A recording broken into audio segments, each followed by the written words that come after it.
Buenas tardes con todos, mi nombre es Diego Saavedra y junto a mi compañero José Ángel Chávez, en esta oportunidad queremos agradecer al Instituto de Capacitación Jurídica por permitirnos la oportunidad de darnos este espacio para poder tocar temas jurídicos que en realidad son bastante relevantes. Mi compañero y yo somos alumnos de 10º ciclo de la Facultad de Derecho de la Pontificia Universidad Católica del Perú, y el tema que vamos a tocar el día de hoy es el título y modo, la controversia contractual jamás cerrada. Escogimos este tema en especial porque consideramos que es bastante debatible incluso hasta la actualidad, que han pasado varios años desde que se propuso el debate. Entonces, mi compañero y yo vamos a dividirnos en dos partes la exposición. Yo voy a ser el que empiece con el tema de, en primer lugar, cuál es la importancia y por qué se ha escogido este tema de exposición. Bien, como podrá pensarse o pretenderse decir que quizás este tema puede tener poca relevancia práctica y quizás el efecto que tenga tocar este debate no pueda ser tan relevante. Nosotros consideramos que tocar el tema de la transferencia de bienes inmuebles, al menos en el derecho peruano, tiene en primer lugar una vital importancia porque para cada institución jurídica y para cada aspecto del ordenamiento jurídico, consideramos que debe asignársele una función relevante, ¿no? Y que esta función debe ser acorde a lo que quiere expresar y a lo que quiere sostener esta figura. En segundo lugar, también debemos tener en cuenta que este tema aborda nada más y nada menos que el derecho subjetivo patrimonial más importante que existe, ¿no? Estamos hablando del tema de la propiedad. Y en tercer lugar, y también un punto importante, es que este tema, como ya lo he mencionado, es bastante recurrente en la doctrina y las posturas son totalmente opuestas y aún no se ha llegado a un consenso y a un punto medio para solucionar la problemática, ¿no? Ahora bien, pasando ya al tema de los sistemas contemporáneos de transferencia de propiedad, como podrán observar, existen dos sistemas en la actualidad en el derecho occidental. Por un lado está el sistema de unidad del contrato y por otro lado el sistema de separación del contrato. El primer sistema se caracteriza porque se exige la celebración de un solo negocio jurídico, en el cual reposan las voluntades dirigidas a provocar la transferencia de propiedad, mientras que en el sistema de separación del contrato, este se caracteriza porque hay dos negocios jurídicos, ya no uno. Un negocio jurídico que es el obligacional y otro que es el dispositivo propiamente dicho. Entonces, estas características y consecuencias distintas de cada negocio reposan las voluntades del transferente y del adquirente dirigidas a provocar la transferencia de propiedad. Ahora bien, pasando a hablar un poco más del primer sistema, del sistema de la unidad del contrato. En cuanto al origen, hay que tomar en cuenta que, por ejemplo, si nos remontamos a la época romana, se puede tener una postura clara de que en esta época la voluntad misma no podía transmitir por sí sola la propiedad. ¿Esto qué quiere decir? Que necesitaba de un acto exterior que pueda concretizar dicha transferencia. Estamos hablando en esas épocas de actos exteriores, tanto formales como materiales, ¿no? En el tema de los actos formales podría ser la mancipatio o la in iure cessio, y en el tema de los actos exteriores podría ser la traditio o la tradición que hasta ahora se conoce. No obstante, si bien se inició con esta tesis de la obligación o la necesidad de que hayan actos exteriores materiales o formales, luego se produjo una crisis dentro de los actos formales, ¿no? Habíamos mencionado de la mancipatio, de la in iure cessio. Había una problemática ya que estos actos terminaban siendo demasiado engorrosos y trataban o alargaban demasiado la transferencia de la propiedad. No obstante, también hubo una problemática en cuanto a la traditio, ya que esta no necesariamente transfiere la propiedad, por ejemplo, sino también puede transferir otro tipo de derechos reales como el uso. Entonces, para complementar esta figura se exigió que la misma estuviese acompañada de los siguientes elementos, por ejemplo, el animus transferiendi y del justa causa. Por un lado, el animus transferiendi era prácticamente reconocer cuál era el animus específico de la transacción, para que se demuestre cuál es la voluntad de transferir y adquirir la propiedad de la cosa. Y por otro lado, en cuanto a la justa causa, esta era básicamente la justificación del animus y estaba por ello relacionada con el animus transferendi. Entonces, siguiendo con la historia de este sistema, en el derecho intermedio se dio lo que se conoce como el primer momento de la teoría del título y modo. En realidad fueron los escolásticos quienes terminaron formando la teoría del título y modo a partir de una desviación en cuanto a la conformación de la traditio. Específicamente, aquí nos referimos a que Apel, como padre de la teoría del título y modo, consideraba que había una distinción entre el dominio y la obligación, en primer lugar, y en segundo lugar, entre la causa del dominio y la causa de la obligación misma. Asimismo, consideraba que no había una relación o no había nada en común entre la causa del dominio, que era la tradición, y la causa de la obligación, que era el contrato, salvo el hecho de que el contrato era frecuentemente causa de la tradición, o sea que en muchas ocasiones estaban bastante relacionados. Asimismo, Enecio también estaba a favor de Apel en el sentido de que consideraba que el dominio tenía dos causas, una causa próxima y una causa remota. Para la causa próxima se sostenía que este era el medio por el cual se conseguía inmediatamente el dominio, y la causa remota era por la cual, y mediando lo que cada uno hacía, se hacía dueño. Entonces, la causa próxima del dominio era la entrega de la cosa, mientras que la remota era la compra misma de esta. Estos dos juristas convirtieron el animus transferendi que habíamos tocado previamente en la etapa romana, lo convirtieron en prácticamente una transmisión de la posesión, ya que ambos elementos trataban en realidad de un mismo fenómeno, que era el título como contrato y el modo como entrega, ¿no? Entonces se dividió ahí lo que se conocía antes como el animus transferendi. Ahora bien, dicha teoría determinó en realidad que la tradición dejara de tener un mecanismo de adquisición de propiedad para pasar a, como mencioné antes, a hacer un mecanismo de adquisición en realidad de la posesión. La tradición perdió su elemento espiritual y se quedó prácticamente reducida en un acto material, ¿no? Ahora bien, pasando al segundo momento de esta teoría, ahora ya nos ubicamos en Francia, en donde hubo toda una revolución de lo que se conocía antes como la entrega física de la cosa, puesto que empezó a ser reemplazada por una cláusula que se incluía en los contratos de transferencia de propiedad, que se llamaba la cláusula de Saine Saicine, insertada por el notario en las mismas escrituras notariales. En virtud de esta cláusula, el vendedor en realidad lo que hacía era desapoderarse de la posesión de la cosa, y lo que hacía el comprador era apoderarse de dicha posesión que tenía el propietario anterior.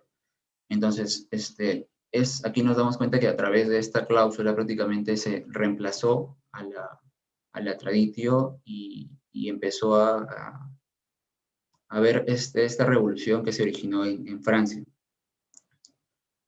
Nos damos cuenta también que esta transferencia en realidad terminó siendo operada en virtud de un acuerdo entre las partes, ya que era una cláusula una parte del contrato que se incluía en lugar de adquirir la propiedad a través de un acto formal, por ejemplo, como se hacía en Roma.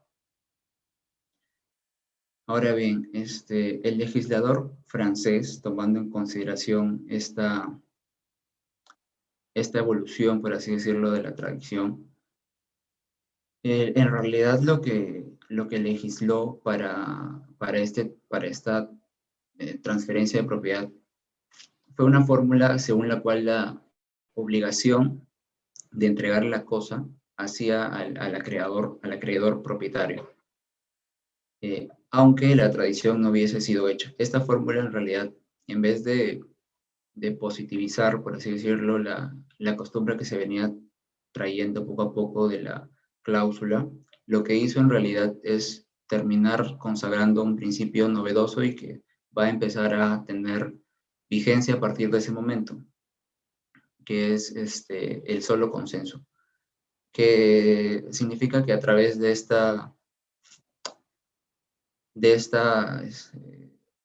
fórmula se va a otorgar al contrato la virtualidad de poder transferir la propiedad directamente, ¿no? Sin necesidad de otro acto.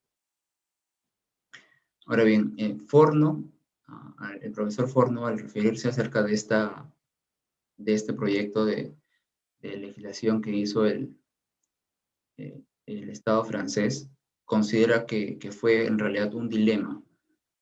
¿Por qué? Porque, por un lado, consagraba el reconocimiento de la transferencia de la propiedad, es decir, en virtud de un contrato, ¿no? Pero por otro lado, también impedía adquirir o admitir un contrato que no estuviese o estuviera limitado a la creación de obligaciones. Entonces, fue una solución legislativa que en realidad tomó parte de ambas posturas. No se decantó por alguna de ellas, porque lo ideal hubiera sido que se abandone uno de estos principios o dejar el concepto de que el contrato exclusivamente era fuente creadora de obligaciones, o por otro lado hubiese sido una solución ideal renunciar a la espiritualización de la transferencia de propiedad. Pero esto no fue así, entonces lo que se concluye con la legislación francesa de este tema fue que en realidad puso en el medio una obligación, y de esta obligación hizo derivar de ella un efecto que transfería la propiedad.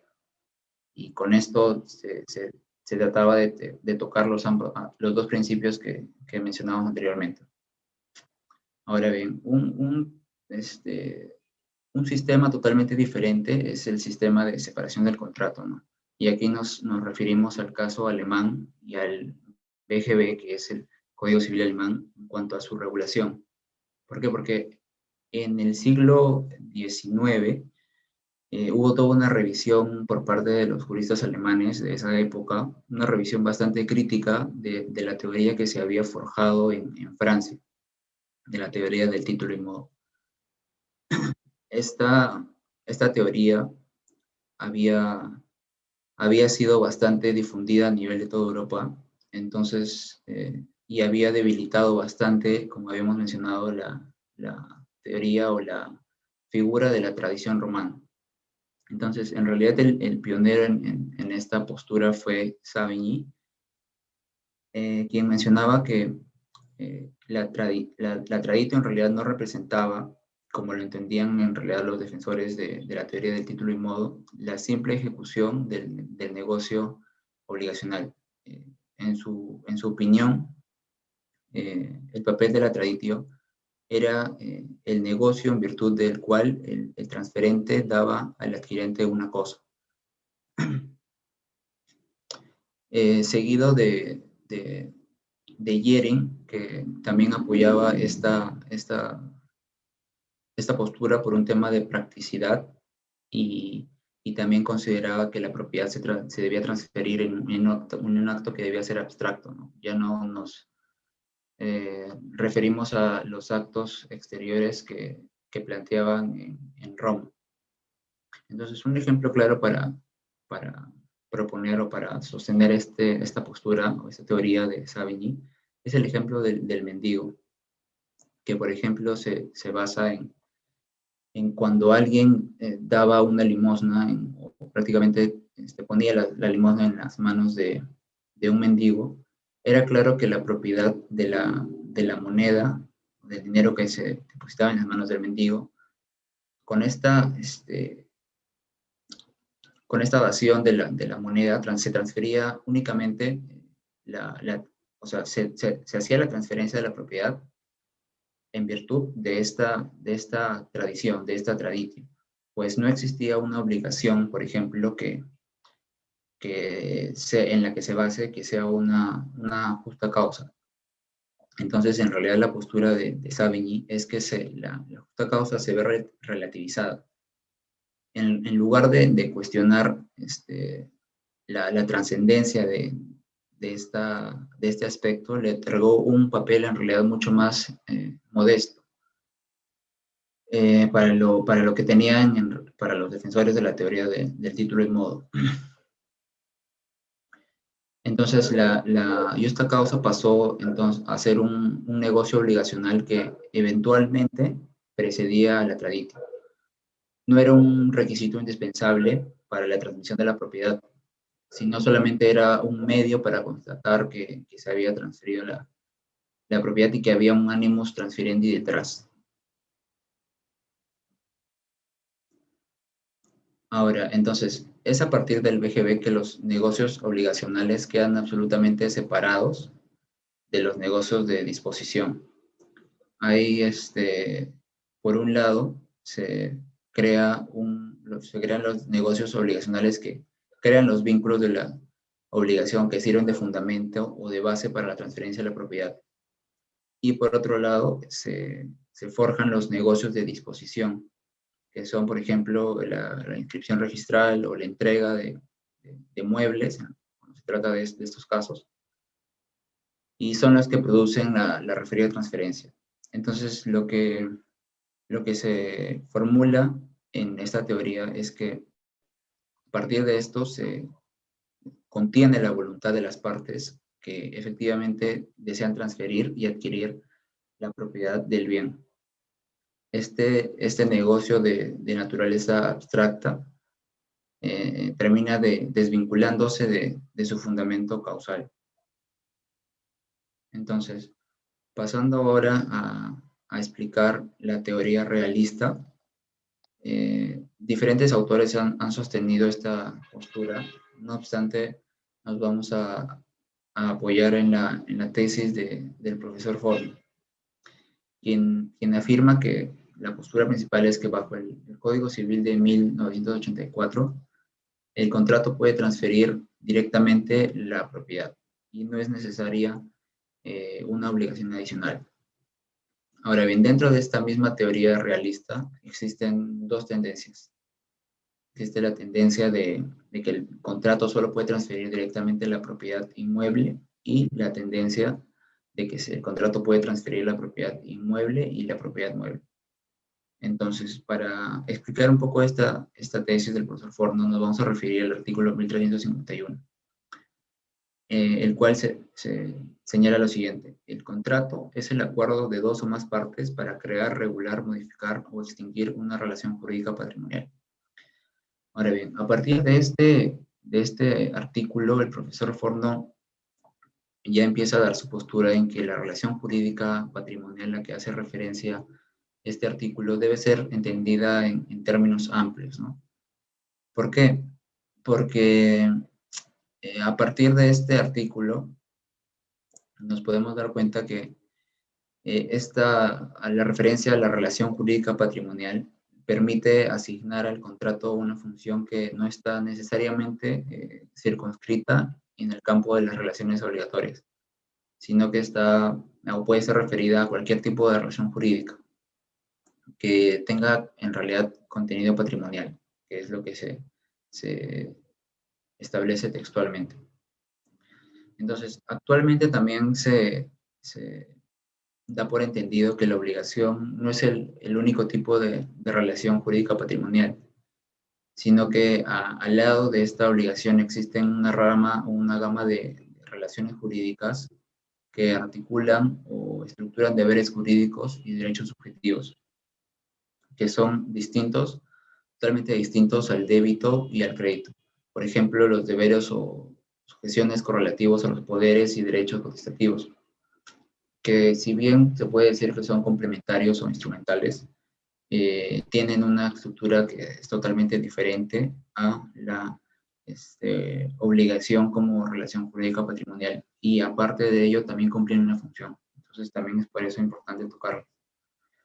Ahora, pasando al artículo 949 del Código Civil, en el cual se señala con respecto a la transferencia de bienes inmuebles que la sola obligación de enajenar el inmueble determinado hacia el acreedor propietario de él, salvo exista una disposición legal diferente o pacto en contrario.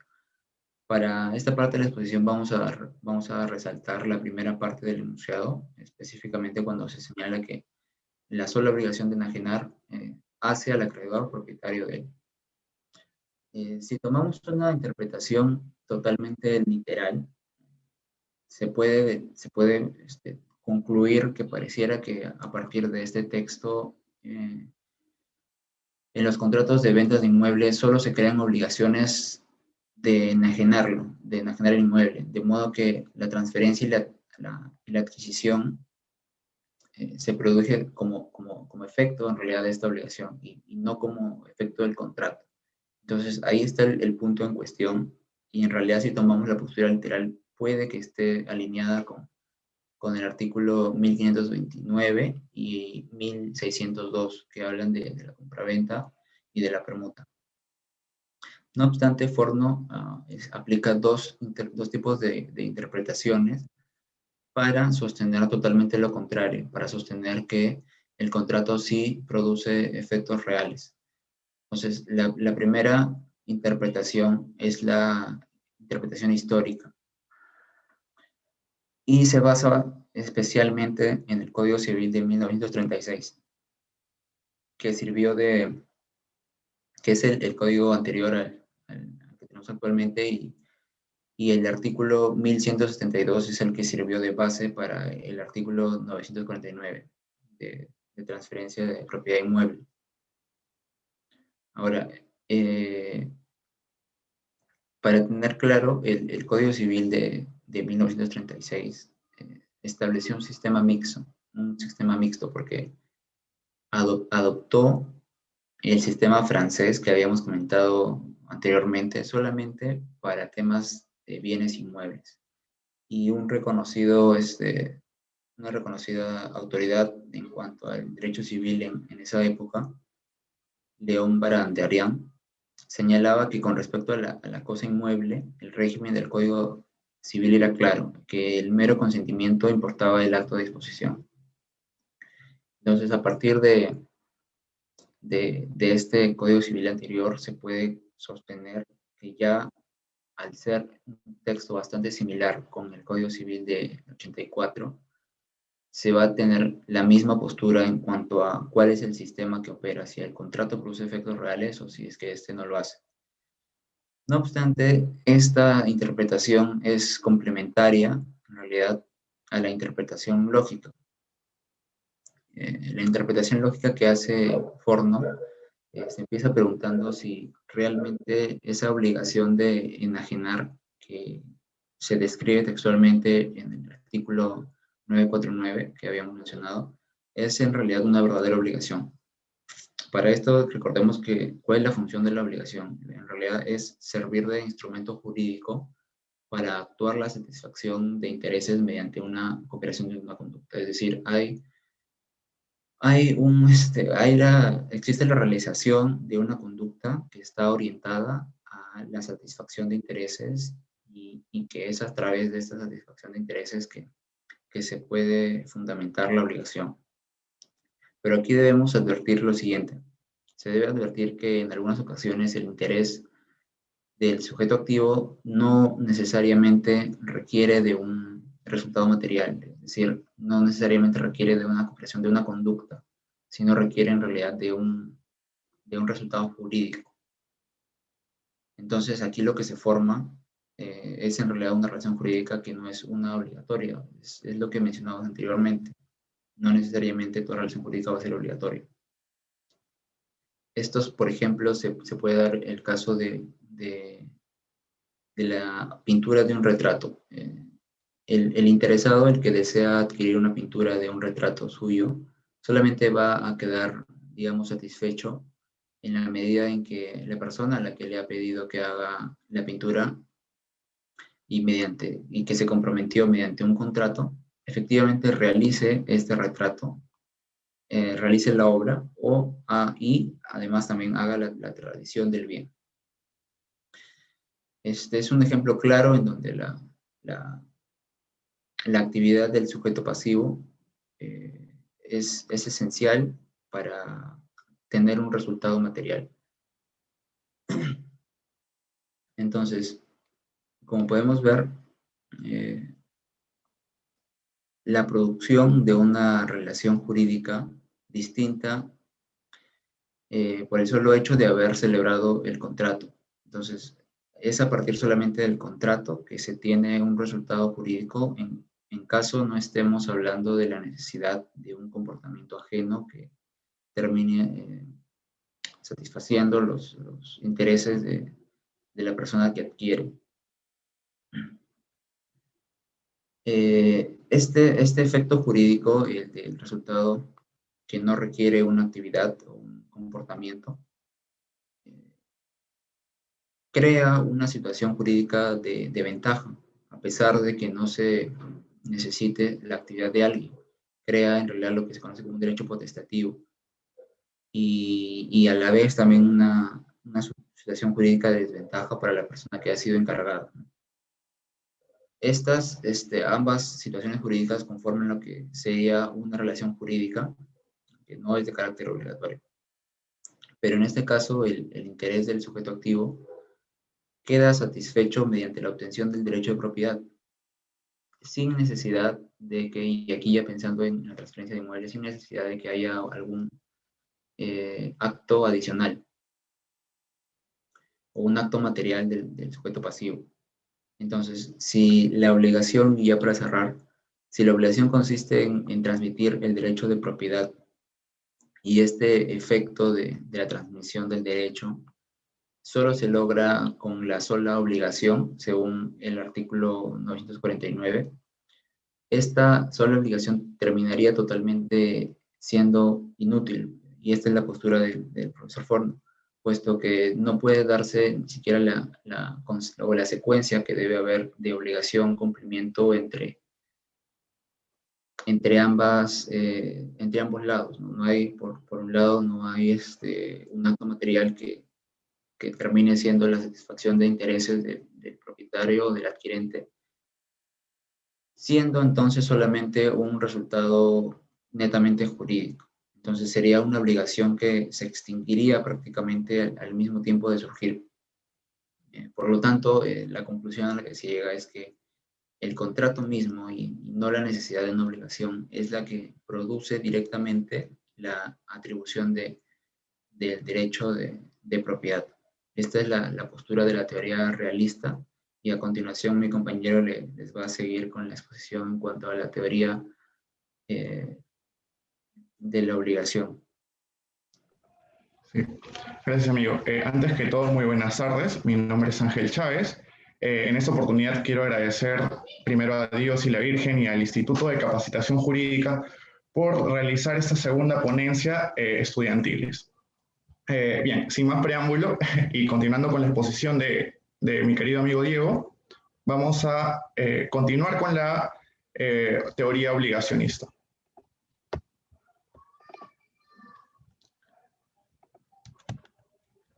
Bien, muy distinto a lo que era la corriente realista, que con el solo contrato se podía transferir la propiedad, es donde aparece la teoría obligacionista.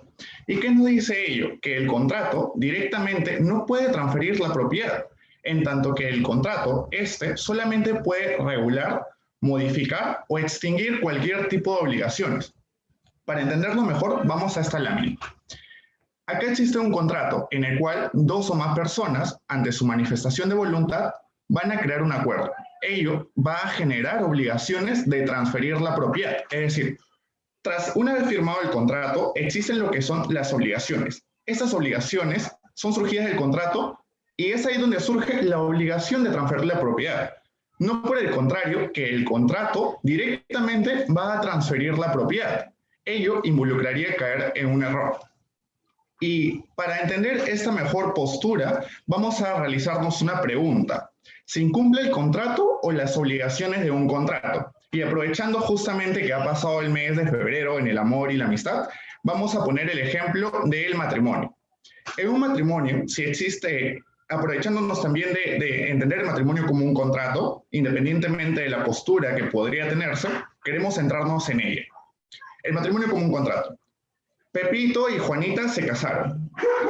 Una vez que se hayan casado, hacen su matrimonio a través de un contrato, y este contrato va a ser capaz de generar obligaciones entre ellos, siendo la obligación de la fidelidad. Entonces, ¿qué pasa si mañana más tarde Juanito o viceversa, su esposa, les infiere? ¿Qué es lo que se ha incumplido? ¿El matrimonio per se o una de las obligaciones del matrimonio? Entonces, es ahí donde recae que el contrato es capaz de generar obligaciones, y una de sus obligaciones es la transferencia de propiedad. En un sentido contrario, si es que no se llega a transferir la propiedad, lo que llega a recaer es el incumplimiento de la obligación del contrato. Y eso es muy bien explicado y detallado por el profesor Freddy Escobar. Bien, en la teoría obligacionista existen diversas tesis dentro de esta concepción. Basta recordar a Miguel Torres o Manuel de la Puente, pero queremos centrarnos en esta oportunidad en de la Puente. El profesor partía de que existe la teoría de un título y modo, como bien lo ha explicado Diego, del sistema romano. Esto trató de evidenciarlo en el primer proyecto del Código Civil, en donde se buscaba por un lado la coherencia y por el otro la integración. Lamentablemente su idea no fue aceptada y vamos a ver por qué. El profesor postulaba que existe lo que es un contrato de compra-venta, es decir, un título, pero también existía lo que es un modo. ¿Y cómo era este modo de transferir la propiedad? Ello se realizaba a través de registros públicos. Y esto era perfecto para el caso de los predios urbanos, o los cuales podían estar inscritos per se en el registro público. ¿Cuál era el gran problema que había surgido? Y es que estamos en la década de los 80, donde registros públicos era muy precario e ineficiente al momento de inscribir todo, por lo que a De la Puente le realizaban una pregunta. Oye, Manuel, ¿y en estos terrenos urbanos rurales o rurales, e inclusive los urbanos que no logran inscribirse o donde no está presente registros públicos, entonces no se transfiere la propiedad y solo nos quedamos con un título? Esta idea fue duramente criticada a De la Puente, y para realizar el primer código, el Código Civil del 84, es donde se comienza a cambiar un método, y ya no puede entenderse que el registro público será el modo de transferir la propiedad. Por lo que la idea de La Puente no fue aceptada. Sin embargo, a pesar de no haber sido aceptado, De la Puente aún continúa entendiendo que existe un sistema, que es la espiritualización de un tipo y modo, y efectivamente así lo entiende nuestro sistema peruano. ¿Qué sucede con el sistema peruano? En el Código Civil, el artículo 1529 establece que por la compra-venta, el vendedor se obliga a transferir la propiedad de un bien al comprador, y este a pagar su precio en dinero. Es decir, va a existir un contrato de compra-venta. Y por los bienes inmuebles no había ningún problema, porque con la sola tradición hacía propietario a su acreedor. Ese es el caso, por ejemplo, de que vamos a una tienda y compramos una golosina. Obviamente yo le doy un sol a la señora de la bodega, y ella me va a retribuir con la golosina. Entonces queda perfeccionada el contrato de compra-venta, es decir, hay una tradición de por medio. Pero no es así como el caso de los bienes inmuebles, pues el artículo 949 es lo que genera la confusión, y a partir del cual justamente se discute esta teoría realista y obligacionista. La sola obligación, dice el 949, de generar un inmueble determinado hace al acreedor propietario.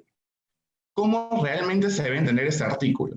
Entonces, De la Puente postula que el artículo 1529 constituye nada menos que ser un título, es decir, el contrato mismo va a surgir, y el artículo 947 y 949 constituirán ser el modo de transferir la propiedad.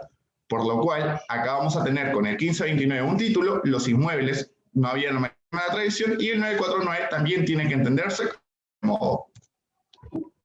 Ahora bien, existen dos razones fundamentales porque la Puente nos menciona para consolidar más la postura de la Puente.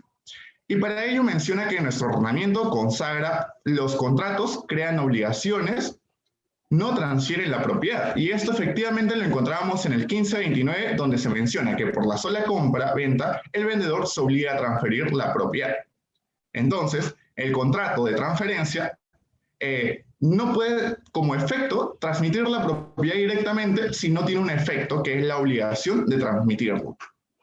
El segundo fundamento que nos dice la Puente es que históricamente se consagra el título y modo.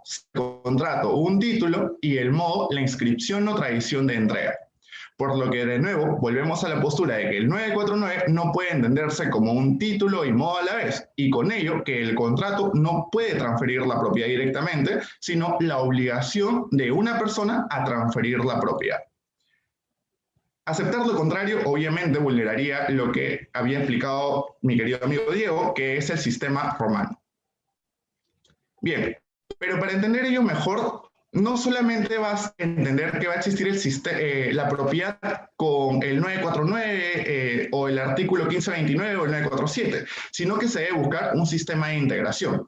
Y el primer sistema de integración que vamos a poner es el artículo 1135, en el cual existe la concurrencia de acreedores. Entonces, en la concurrencia de acreedores, si yo vendo a 4 personas un mismo bien, ¿a quién se va a preferir? Por ejemplo, en el día 0 vendía a Pepito, en el día 1 vendía a Ismael, en el día 3 vendía a Juan, y así sucesivamente. Entonces, se prefiere a quien inscribe primero en registros públicos. Aparte de quien escribe primero en registros públicos, se puede aceptar también la fecha cierta y que es ante el notario, o algo que acredite ser fecha cierta, y también la fecha más antigua, que solamente es el contrato mismo. Otro sistema de integración viene a ser la oponibilidad de derechos reales. El artículo 2022 establece que para que yo ponga mis derechos reales sobre bienes inscritos, sobre inmuebles, a quienes también tienen derechos reales sobre los mismos, es preciso que el derecho esté inscrito con anterioridad. Y para ello vamos a poner un ejemplo. El ejemplo es el siguiente. Existe un predio, una casa, entendido como un bien inmueble, un departamento o algo que nos haga referencia a un bien inmueble. Hay un embargo inscrito ante SUNAR en el año 2019. Hay que tener presente la fecha. Mañana más tarde, Pepito hace la compra-venta de esa casa. Conociendo, porque obviamente en SUNAR, en registros públicos, aparece que algo está inscrito, conociendo que la casa está afectada a comprar en el 2021. ¿Debe respetar el embargo? Es la pregunta que nos surge. Obviamente, Pepito debe respetar el embargo, pues no solamente estaba escrito en registros públicos, sino que tenía conocimiento del mismo. Entonces, una persona no puede desconocer lo que pudo haber conocido, lo cual también previsto antes de comprar el predio, ¿no? Si no le convenía una casa con embargo, obviamente no lo realizaba. Existe el criterio de la buena fe. El criterio de la buena fe se basa en el artículo 2014, en el cual existe la buena fe pública registral. Lo que prima en nuestro ramo buena fe registral. Por ejemplo, vamos a ver este caso. A vende A la casa en el año 2000. Pero B no es en registros públicos. Esto quiere decir que, si bien B es propietario ante un contrato, no está inscrito en la SUNAR, es decir, no aparece, no hay publicidad de que él es propietario. A sigue apareciendo como propietario ante registros públicos, por lo que vende la casa a C. C no era más y nada menos que su primo, es decir, el primo de A, que conocía que A no es el propietario, pues recordemos que A ya le había transferido a B a través de una minuta, no aparecía en registros públicos. Entonces, a sabiendas de que B ya era propietario, el primo de A, aún así adquiere la casa y lo inscribe en registros públicos en SUNAR. ¿Se debe amparar esos casos realmente? Y es que nuestro Código Civil justamente ahí talla la buena fe. No, porque si yo sé que hay un propietario anterior, pese a que no esté inscrito en registros públicos, no se puede amparar el daño que le puedo causar a A. Porque si es que yo me inscribo primero en registros públicos, no teniendo buena fe, ¿qué sucede? B ya no sería el real propietario y lo estaría perjudicando, lo sitúo en una situación de desventaja. Entonces, ¿qué se menciona en la buena fe? Acá vamos a resaltar un expediente del Tribunal Constitucional que nos establece que existe dos criterios, el concepto subjetivo y el objetivo. Vamos a comenzar por el objetivo, que es el más fácil de entender, y es que se relaciona con los títulos archivados. Por ejemplo, si es que yo quiero comprar una casa, tengo primero que ver los títulos archivados, ir a SUNAT, ver los títulos archivados, los asientos registrales, ver si tiene un embargo, las cargas y gravámenes, todo lo relacionado al predio que yo quiero comprar, el predio objeto del contrato. No hay ningún problema por ese lado. El problema recae sobre el criterio subjetivo. ¿Y qué es lo que nos dice? Que el concepto de buena fe indica la simple ignorancia de dañar al derecho ajeno y se consuma en una falsa creencia. Acá, entonces, ya nos da un primer entendimiento. Se debe actuar a sabiendas de algo. El predio, por ejemplo, que está en litigio, no puedo comprarlo hasta que esto termine. Sin embargo, lo compro. Y inclusive lo escribo en registros públicos, causando perjuicio a la persona que estaba en contraparte dentro del litigio. Entonces, lo que se busca con ello es no dañar y ocasionar más problemas de los que ya puede existir. Este del caso del criterio subjetivo también lo hemos aplicado en este ejemplo, en el cual el primo de A, C, había conocido que A no es propietario, pese a que aparece en registros públicos, pero aún así adquirió la casa. ¿Y a quién perjudicaba? A B. Entonces, es así como debemos entender el sistema que ha explicado Diego. Solamente para resumir, es que nuestro ordenamiento de manera per se consagra la unidad del contrato, basándose por un lado en un título y un modo. Actualmente existen dos corrientes y es un debate jamás cerrado que muy bien explicado Diego, que viene a ser entre la corriente realista por un lado, que es el contrato puede transferir la sola propiedad, y por el otro, la corriente obligacionista, que nos menciona que el contrato por sí solo no puede transferir la propiedad, porque recordemos que el contrato genera obligaciones y una de esas obligaciones es la transferencia de la propiedad. La posición que mantenemos ambos es que las dos corrientes terminan siendo razonables y no se puede legitimar alguna. Sin embargo, en el caso de que yo quiera adquirir un predio y ser propietario de ese inmueble que yo estoy comprando, objeto del contrato, es que en la práctica deben existir otros principios a fin de determinar quién es el real propietario o a quién le pertenece la propiedad.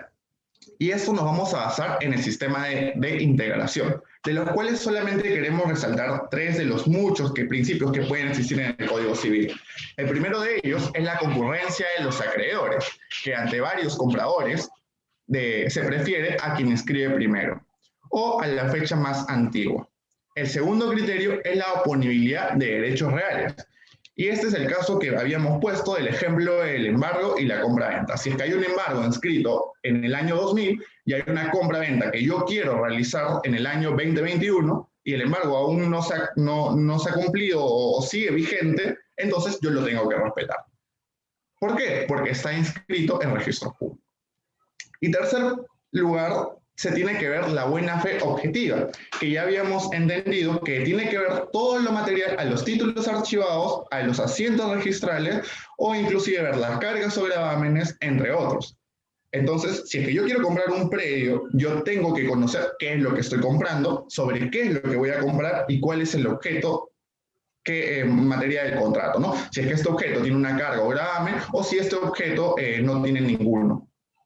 Luego también existe, por otro lado, el criterio de la buena fe subjetiva. Es decir, yo tengo que actuar a sabiendas de algo y de manera diligente. Yo no puedo, por ejemplo, comprar una casa reconociendo que hay otro propietario que, si bien no ha inscrito, yo lo termino por comprar y le causaría daño a esta persona. Obviamente, ello generaría, como bien habíamos detallado, más daño de lo que podría surgir y afectar la relación jurídica que se está manteniendo dentro de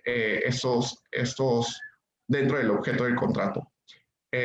Bueno, creo que hasta ahí hemos llegado. Y finalmente, quisiéramos solamente mencionar estas, las conclusiones, que lo pueden encontrar aquí. Y nada, muchas gracias por estar atentos a nuestra exposición. Gracias, Diego. Gracias, José Ángel, gracias, amigo, gracias a todos, en especial al ICJ por la oportunidad de poder exponer ese interesante tema. Hasta luego. Igualmente, amigo. Un abrazo.